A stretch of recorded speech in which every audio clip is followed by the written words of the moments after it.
Hello and welcome back to serotype delta. इस lecture में हम शॉक एंड ब्लड ट्रांसफ्यूजन को स्टडी करने वाले हैं। Let's begin with the definition of shock. Shock is a condition where tissues do not receive enough oxygen to sustain normal function. ठीक है, shock एक कंडीशन है जिसमें आपके जो टिश्यूज है उनको ऑक्सीजन की डिलीवरी उनकी कॉम्प्रोमाइज हो जाती है। It is not the same as hypoxia. Hypoxia अलग होता है, शॉक अलग होता है। कैसे हम समझते हैं अभी। एक कॉन्सेप्ट होता है डिलीवरी ऑफ ऑक्सीजन, ठीक है, DO2 डिलीवरी ऑफ ऑक्सीजन। ये किस पैरामीटर्स पे डिपेंड करता है? ये डिपेंड करता है on cardiac output and arterial oxygen content. ठीक है, कार्डियक आउटपुट आपका फर्दर डिपेंड करता है heart rate and stroke volume. आपको सबको पता है cardiac output is heart rate times stroke volume. ठीक है, तो आपका जो डिलीवरी ऑफ ऑक्सीजन है वो किस किस अफेक्ट होता है? वो कार्डियक आउटपुट से अफेक्ट होता है and it is also affected by the content of oxygen in your arterial blood. ठीक है, what is arterial oxygen content? It is the ml of oxygen present पर 100 ml ऑफ ब्लड। ठीक है, that's your arterial oxygen content.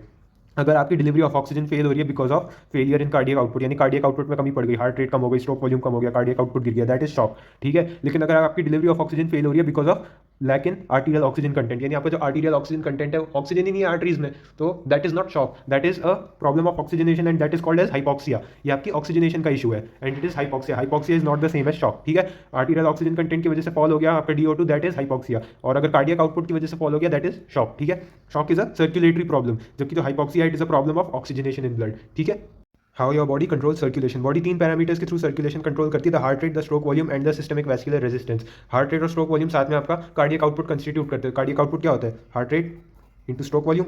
ठीक है, cardiac output is heart rate times stroke volume. और systemic vascular resistance कौन provide करता है? This is the peripheral resistance. Peripheral resistance, R for resistance. ठीक है, provided by arterioles, provided by arterioles. जो आपके आर्टीरियल्स होते हैं they are your small arteries. जो आपकी छोटी छोटी आर्टरीज होती हैं वो मेनली आपका सिस्टमिक वैस्कुलर रेजिस्टेंस डिटरमाइन करती है। और जो आपका SVR होता है वो परफ्यूजन के लिए इंपॉर्टेंट होता है, उसी के थ्रू तो परफ्यूजन प्रेशर फॉर्म होता है। ठीक है, तो आपका जो कार्डियक आउटपुट होता है या फिर अगर स्ट्रोक सिस्टमिक वैस्कुलर रेजिस्टेंस, इन दोनों में से कुछ भी कोलैप्स हो जाए it can lead to shock. Cardiac output किसकी प्रॉब्लम है? आपकी हार्ट की प्रॉब्लम है।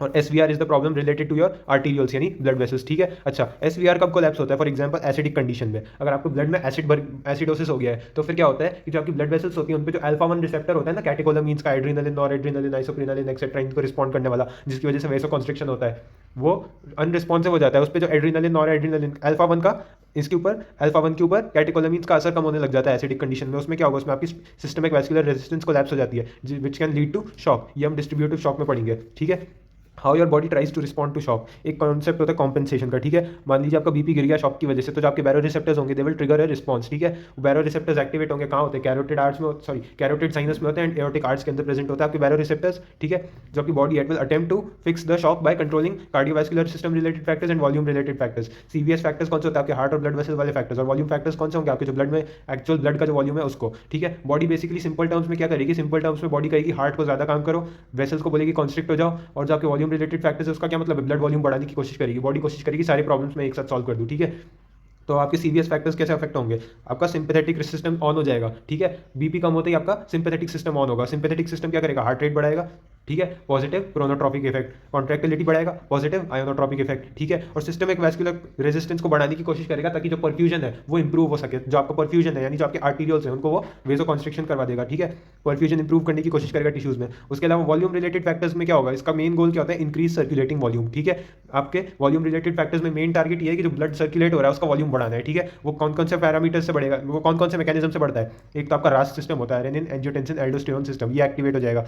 उसके अलावा ADH रिलीज होगा, जो आपका पोस्टीरियर पिट्यूटरी होता है वो क्या करेगा? ADH रिलीज करेगा। ठीक है, जो आपका रेनिन एंजियोटेंसिन एल्डोस्टेरोन सिस्टम है इसका मेन काम क्या है? सॉल्ट एंड वाटर को रिटेन करो, यानी NaCl एंड H2O इनका रिटेंशन करवाते हैं। जबकि जो आपका ADH होता है वो उसका मेन क्या काम है? उसका काम है फ्री वाटर का रिटेंशन करवाना। ठीक है, इन दोनों से क्या होगा? इन दोनों से आपका जो सर्कुलेटिंग वॉल्यूम है वो इंक्रीज होगा, तो जो शॉक की कंडीशन है उसको रिवर्स करना ईजी हो जाएगा। ठीक है, कॉम्पेंसेशन का टारगेट क्या होता है? Maintain circulation to heart and brain, इन दो ऑर्गन्स को सर्कुलेशन मिलते रहना चाहिए, ये एक टारगेट होता है आपकी बॉडी के कॉम्पेंसेशन का। अच्छा, अब हम देखते हैं लैक्टेट का रोल शॉक में। What is lactate? लैक्टेट यानी लैक्टिक एसिड, जो कि आपकी प्रोड्यूस कब होती है?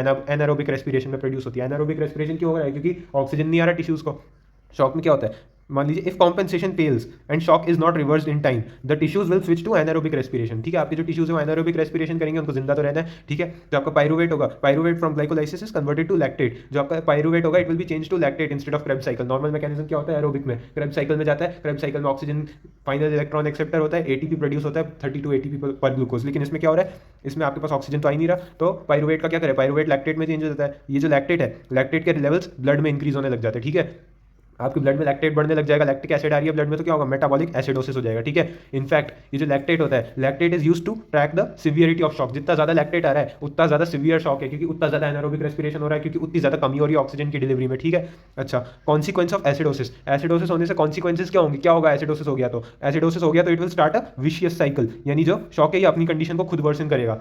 वेसो कॉन्स्ट्रिक्शन फेलियर, पहली बात, आपकी ब्लड में एसिडिक कंडीशन होती है तो उसमें जो आपका ब्लड वेसल्स होती है, ठीक है, वो वेसो कॉन्स्ट्रिक्शन करने की कोशिश कर रही थी ताकि सिस्टमिक वैस्कुलर रेजिस्टेंस को मेंटेन कर पाए, परफ्यूजन को मेंटेन कर पाए। लेकिन प्रॉब्लम क्या होती है, प्रॉब्लम ये होती है एसिडिक कंडीशन में जो आपके अल्फा रिसेप्टर होते हैं ब्लड वेसल पे, यानी जो सिंपैथेटिक सिस्टम के रिसेप्टर होता है alpha receptor, they become less responsive to catecholamines, catecholamines यानी एड्रेनालिन, नॉर एड्रेनालिन, ठीक है, इनको रिस्पॉन्ड ही नहीं करते, इनका रिस्पॉन्सिवनेस खराब हो जाता है, तो जो आपके वेसो कॉन्स्ट्रिक्शन होता है वो फेल होने लग जाता है, वेसो कॉन्स्ट्रिक्शन मेंटेन नहीं कर पाती बॉडी, ठीक है, तो उससे ब्लड वेसल डायलेट हो जाएगी, वेसो कॉन्स्ट्रिक्शन फेलियर से ब्लड वेसल डायलेट हो जाएगी, it will lead to decrease in systemic vascular resistance, SVR decrease होगा, जो शॉक होगा वो आपका वर्सन हो जाएगा। उसके अलावा जो आपकी मायोकार्डियल कॉन्ट्रैक्टिलिटी होती है वो भी सफर करेगी, आपकी मायोकार्डियल कॉन्ट्रैक्टिलिटी यानी जो आपकी हार्ट की कॉन्ट्रैक्शन की कैपेसिटी है वो भी कम हो जाएगी, ठीक है, तो उससे कार्डियक आउटपुट अफेक्ट होगा, कार्डियक आउटपुट गिर जाएगा, वो it will also worsen shock. तो जो एसिडोसिस है it is a vicious cycle, it will initiate a vicious cycle जिसमें आपका जो शॉक है वो अपने आप को खुद ही वर्सन करता जाएगा, ठीक है।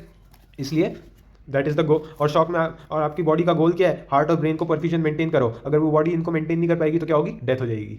अच्छा, अब हम आपके टाइप्स ऑफ शॉक को देखते हैं। शॉक जो होता है वो आपका 4 टाइप्स का होता है, एक तो cardiogenic, hypovolaemic, obstructive and distributive, ये 4 मेन कैटेगरीज होती हैं आपकी शॉक की। और जो डिस्ट्रीब्यूटिव शॉक होता है it can be further classified into septic, anaphylactic and neurogenic. तो नेक्स्ट लेक्चर में हम स्टार्ट कर रहे हैं with the hypovolaemic shock and haemorrhagic shock, ठीक है। नेक्स्ट लेक्चर में हम हाइपोवॉल्यूमिक एंड हेमोरेजिक शॉक के बारे में स्टडी करेंगे और हेमोरेजिक शॉक की क्लासेस के बारे में स्टडी करेंगे depending on blood volume loss, ठीक है। Thanks for watching.